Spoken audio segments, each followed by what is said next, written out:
Yes. Okay, so first of all, where are you doing this? So I'm a Bernie delegate from Wisconsin.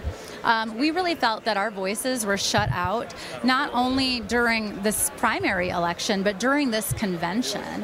When I arrived at the convention on Sunday, you know, the first kinds of programming that we were getting, the messaging we were getting from the party was unity, unity, unity, even if not all of us were there yet.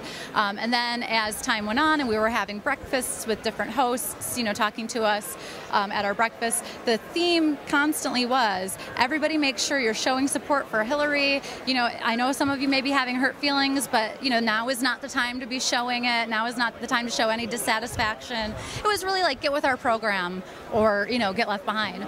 I was threatened a lot with being ejected from the proceedings. I was threatened with having my credentials revoked.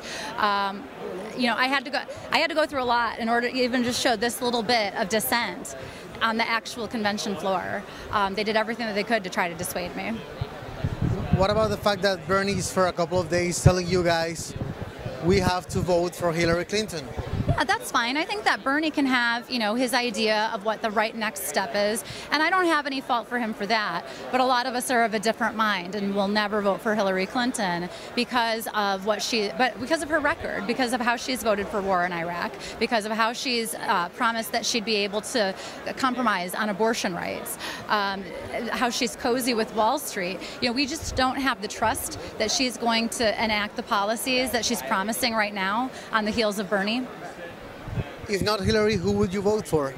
It's a really good question. I'm not exactly sure yet. It's going to take a lot of thinking. It's going to weigh on my conscience heavily. I think about it a lot, day and night. I get knots in my stomach thinking about it because Donald Trump is terrible, but I also think that Hillary Clinton is terrible. And I think that they're terrible in different ways, and I think hers is a long-term trajectory where his may be more of a short-term hit to our country.